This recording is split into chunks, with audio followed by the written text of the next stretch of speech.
Next up, we have Tokyo Skies by Chipzel, featured in Just Shapes and Beats, is my understanding.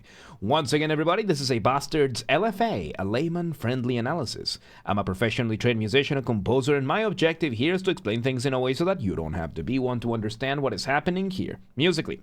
So if you like the sound of that, make sure you're following the channel, subscribe to the channel, whatever term you want to use. Like the video, share the video, leave a comment, turn on notifications, become a member, all that good stuff. Once again, if we somehow hit 10,000 subscribers on YouTube before Christmas of 2025, I will take a single fan fiction of the choice of the community, whatever y'all want, and I will fully produce, record, and voice act an audiobook for it. We have to achieve this through legitimate and honest means only. No account duping, no botting, no buying followers, no rat behavior. Go share the videos, go share the streams, bring people over to the community, that kind of stuff. Get me more artists to collaborate with. Do not harass anyone, do not spam anyone. Don't be annoying, don't be a rat. No rat behavior. Use the hype function on YouTube. I don't know how it works, but we have a group on the Discord that does, so check out the Discord link down below. Go check out go coordinate.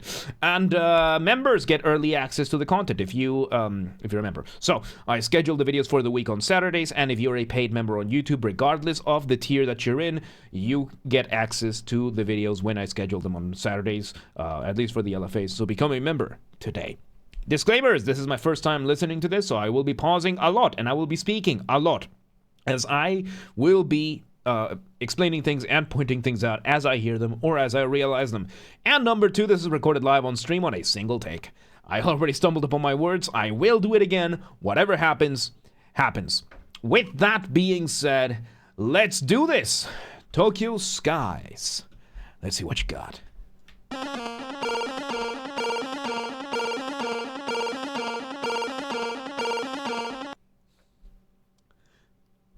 Okay, so we start with a panned arpeggiated chord. We have two main layers of chiptune, so like retro sounding.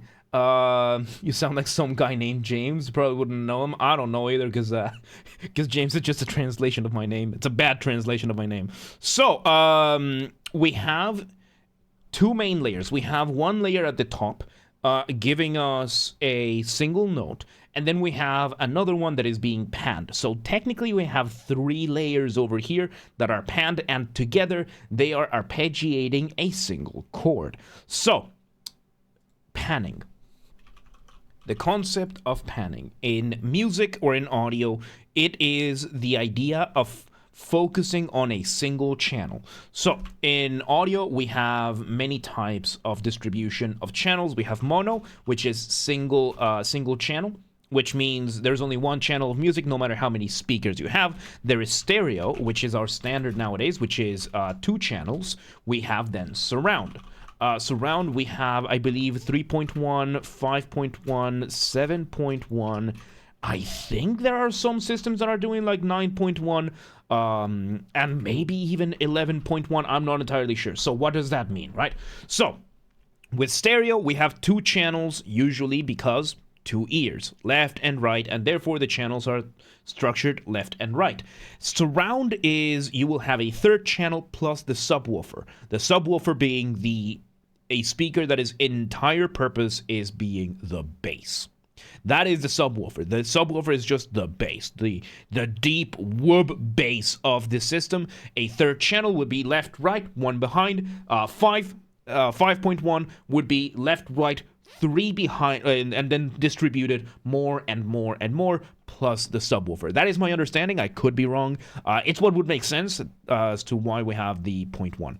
So stereo is what we use for most of these things, and is what is being used right now in the Tokyo Skies, at least that we can tell. So when it comes to stereo, we have, as I said, two channels, left and right, because most creatures, left ear, right ear. Most of us have both of them working. So you have the left channel, the right channel. You have you over here, all happy, deformed, and bald, therefore evil. So the way panning works is that you focus the you focus the sound on any individual channel. Right now we are having a stereo track, which means there are two separate tracks being played at the same time, one from the left ear, one from the right ear, and they both happen to be the same composition. So you can hear it. The highest note is being played at full volume on both the left ear and the right ear, so it sounds like it comes from the front.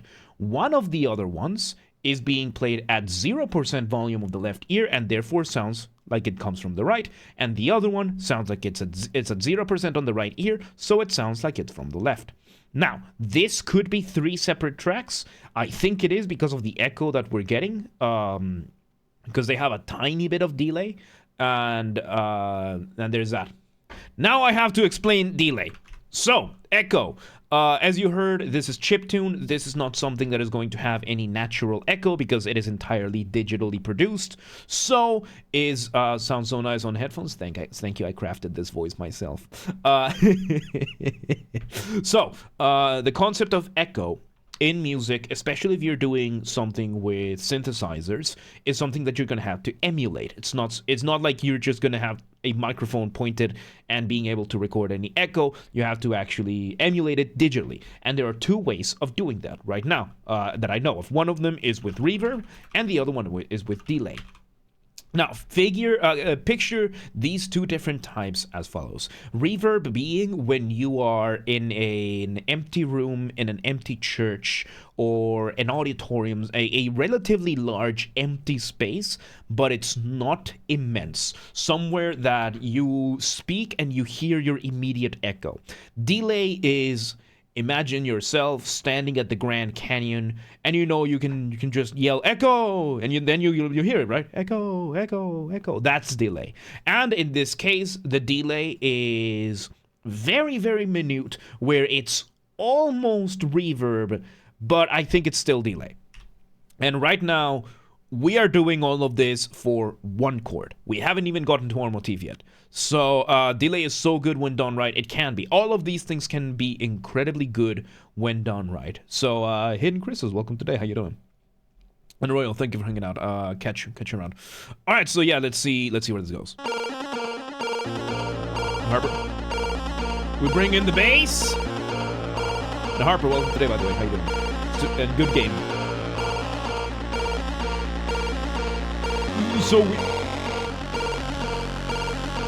So right now, we are doing nothing but holding that one chord with the bass. That's all we're doing right now. Really solid for an introduction, especially with how nice and crispy these samples are. These are very nice. They're very satisfying.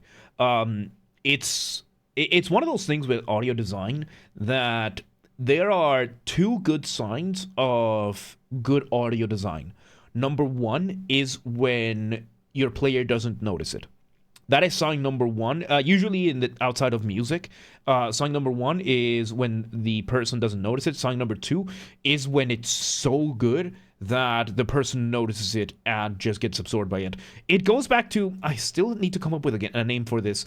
I call it the uncanny valley of music, which is not a good way of saying it because it's not. So basically, let me make the graph, right? So for those of you who are familiar with the concept of the uncanny valley, is this graph. It's this graph right here, right? The immersion graph, it could be the immersion, the music immersion, the audio immersion graph. Basically, the uncanny valley is the graph that looks like this. And the uncanny valley is how human things are meant to look versus how human we perceive them to be. So the more human something is made to look, the more we're going to perceive it. But there is a point, like for example, if you're a gamer, you're going to remember AAA titles from between 2010 through 2017, that the models looked very realistic, but they looked realistic enough that something in your mind just tells you this is not human. That is the uncanny valley.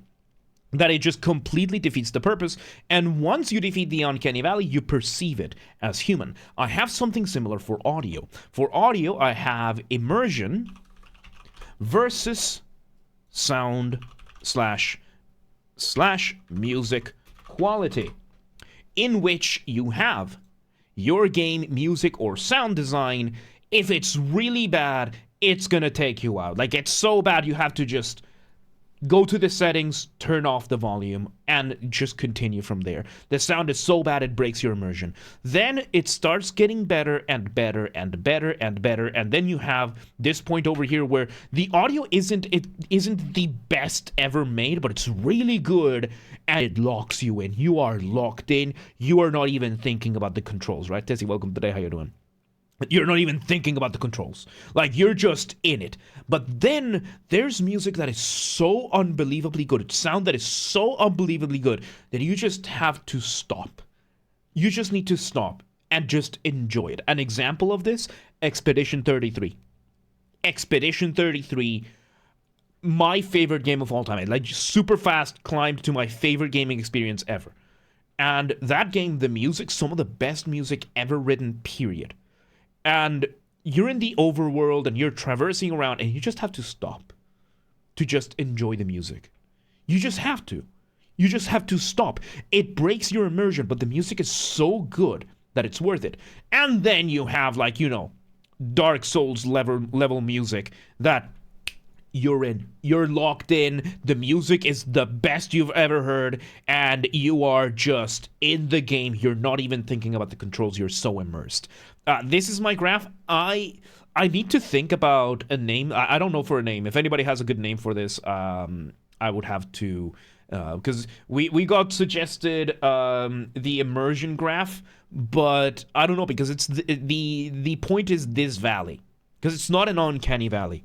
But yeah, I'm not very good with names, so yeah, no, but we have that, and right now the design for this one is very much on that high end, and we are still using, and I'm gonna say at this point that this one chord being played with the panning is our motif. Motif being the smallest version of your musical idea, the seed, the essence from which everything else comes from. Let's see where it goes. Oh no, there we go, we finally got it. There's our motif. There's our motif. We bring in the drums.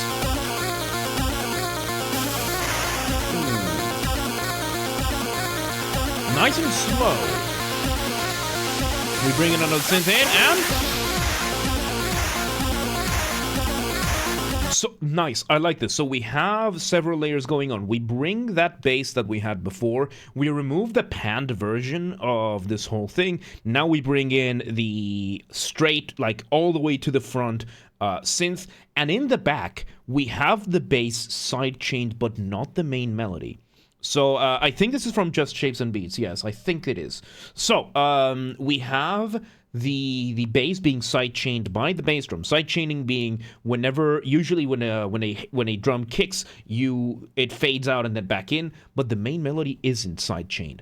And that mix of the two I really like here, because it gives the main motif, which, by the way, the main motif is doing an ostinato, which just means it's repeating over and over and over and over and over and over and over and over again, which is what it's doing, and it is unaffected by the side chaining, which just gives it that extra sensation of endurance and perseverance. It's really cool. Let's see where it goes. We bring back those panned synths now to adjust to the chords. Ooh, a brief moment. And we bring in more drums. More drums. Nice.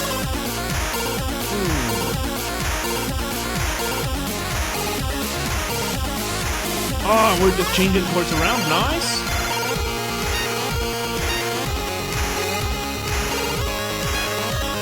Okay, so now we have multiple things going on. We have one melody giving us our main melody. I think it's an elongated version of the snare. Kind of sounds like white noise. I like it. Yeah, the sound design is very fascinating. We have the main motif now being done elongated. So elongation is when you slow it down, and it sounds like the notes are just taking longer to play out, while we bring back those panned synth, the chiptune panned three-way synth from like front and the sides, changing the chords around and doing part of another melody. We slow down the drums a little bit. Let's see where it goes.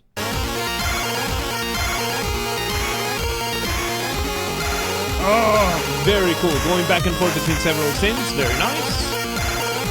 Speed up the drums again. Oh, and we have one of the synths doing a doubling for the bass. Doubling being when you have more than one instrument doing the same thing. And that is what we're doing right now. We have one higher synth keeping up with the bass, doing the exact same thing, just a parallel. And it gives it a nice like floor and ceiling function to this, like perception. Really cool. Let's see where it goes.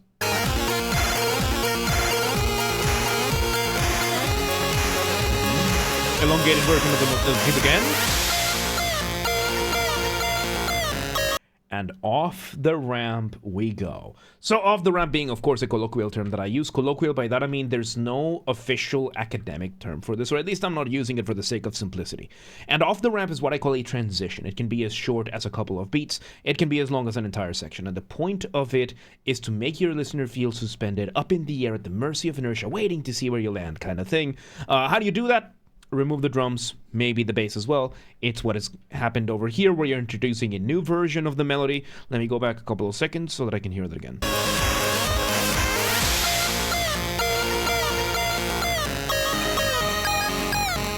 We have two layers. So we're having one that is playing a shorter version of the bass, still giving us that floor and ceiling. And now we are doing a new version of the elongated motif, I think, with a new rhythm. So instead of the motif just being slowed down into the melody, now we're adding a beat to that melody that is already slowed down. Interesting way of adding new variation to this. And of course, we're getting the whole down and up feeling that those panned synths were giving us earlier. Let's see where it goes.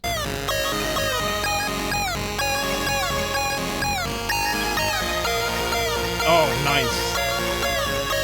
There we go. Complete doubling of the bass is back. I heard one more synth in the background, but I'm not entirely sure. We bring back the drums and we drop the beat and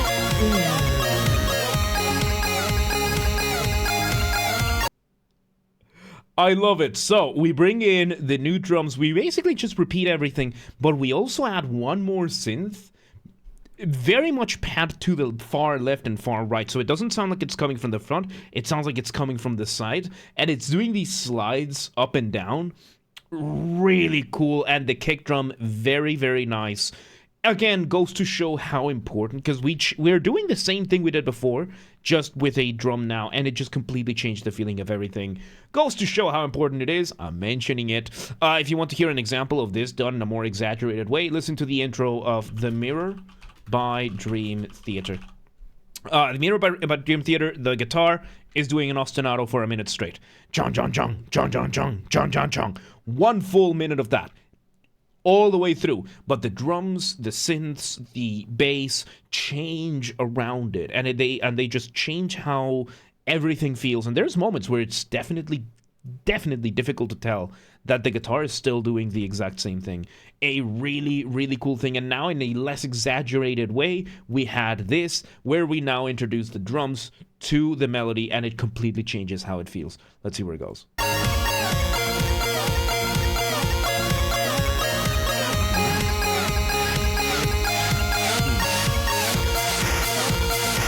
Very cool. Yes, Tito, yes.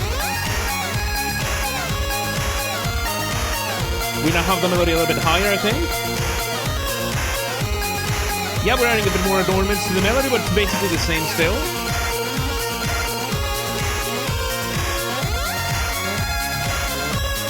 And now we're also doing kind of a call and response between the different synths.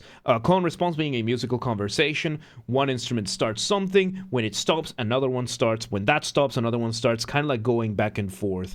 And it seems like we're either doing a call and response or we're cycling through different synths over here.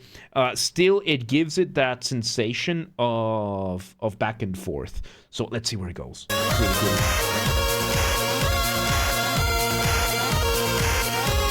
Oh. We also introduced some counterpoint. So we bring in a second line of the melodies, doing one of the more rare types of counterpoint that we've covered here. So counterpoint being, of course, when you have music, you have three components: melody, harmony, and rhythm. Melody is the individual horizontal lines, and when you add, and then you have counterpoint for them. Counterpoint being the study of melodies, how they develop, how they are, how they interact, usually in the context of how two or more interact with one another. And counterpoint is usually measured, and these are usually in this context measured by the sense of motion. We have three main types of motion. We have similar. Let's start with parallel. Parallel, contrary, and similar. Similar. So parallel motion is you have two music lines that are doing the exact same thing, the same shapes, just going from a different. This does not look like the same. Going from, I can't draw a straight line today, can I? There we go, something like that, where they're starting from different points in this scale, but they're doing basically the same melodic shapes. Contrary motion is that, well, one goes up, the other one goes down, simple as. And then you have similar motion, which usually is something that species counterpoint turns into. Then you have basically both lines going mostly the same way, but they have little variations in between. And I mentioned species, right? So species counterpoint is usually a comparison between how many notes per note. What does that mean, right? So species 1 would be 1 to 1. So for every note instrument 1 plays, the other instrument will play 1 note. Species 2 is 2 to 1. For every note instrument 1 plays, instrument 2 plays 2. 3 to 1, for 1 note, 3 notes. 4 to 1, 1 note, 4 notes, so on and so forth, which is very common for very, very much pronounced in similar motion. And now we have melodies that partially are doing parallel motion, then they're engaged in similar motion to give yourself that extra sense of dynamic, of movement, and independent lines. This is really good. Let's see where it goes. Bring it back to 1. Bright is next. Bright is next.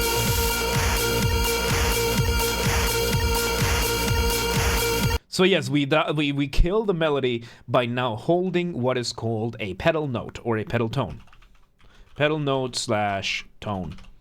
That's what's happening over here. We went from that ostinato from earlier to a pedal note.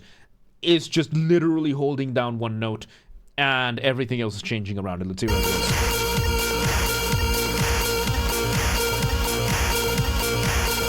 You can hear those panned arpeggios again. Nice.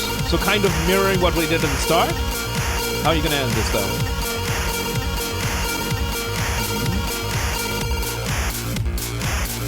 Okay, the pedal tone is out. We bring back this bass, the bass line. Oh, arpeggios in the bass is what was happening. Okay, there you go. And there you go. You resolve it. You end the drums. One last holding of the tone, and you end it.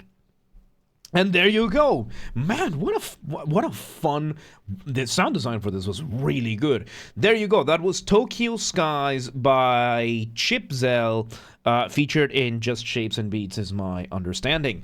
Once again, everybody, this has been a Basterd's LFA, a layman-friendly analysis. I'm a professionally trained musician and composer, and my objective here has been to explain things in a way so that you don't have to be one to understand what's happened here musically. So, if you're watching this on the YouTube video archive thing, thank you for watching. Make sure you're following the channel, subscribe to the channel, whatever time you want to use. Like the video, share the video, leave a comment, turn on notifications, become a member, all that good stuff. Once again, if we somehow hit 10,000 subscribers on YouTube before Christmas of 2025, I will take a single fan fiction of the choice of the community, whatever you all want, and I will fully produce, record, and voice act an audiobook for it. We have to achieve this through legitimate means only. No account dupings, no buying followers, no botting, no rat behaviors, right? Go share the videos, go bring people to the community, share the stream with your friends, with your families friends, with your friends' families. Those are two very distinct concepts, by the way. That kind of stuff. Get me more artists to collaborate with, that kind of thing. Do not spam anyone, do not annoy anyone, do not harass anyone. No rat behavior. And use the hype function on YouTube. I don't know how it works, but we have a group on the Discord that knows how that works, so check out the Discord link down below and go coordinate with them. Members get early access to the content. I scheduled the videos for the week on Saturdays, and if you're a paid member on YouTube, regardless of your tier, you get access to the videos for the week on Saturday, at least for the LFAs, when they are uploaded. So become a member today. If you want to listen to this without me interrupting every 3.5 seconds, I will be linking it in the description down below. If you want to request a song and you're not on the live stream, go to the Discord, link down below, go to the LFA requests channel, and follow the instructions on the pinned message. And if you want to catch the streams when they happen live, we aim for Monday through Friday, 6 p.m. Central European Time. If you're not in Europe, no worries. We have the full up-to-date streaming schedule showing in your local time zone in the Discord and on the Twitch. So if you live in Son La, Vietnam, and you're like, but what time is 6 p.m. in Hungary? I don't live there. No worries. Just go to the Discord or the Twitch. They show it in your local time zone. And follow the gaming channel. We have a gaming channel because, of course, I have a gaming channel. I'm on YouTube. What else could I possibly have? Games are Basterd. That's where I put the recordings of the gaming after shows when they happen. Link down below, or just search on YouTube for the same username as James R. Basterd. Just up the J for a G, and you got it. And yeah. There you go. Tokyo Skies, chipzel, just shapes and beats. Really good stuff, man. Really, really good. But yeah, let's move on.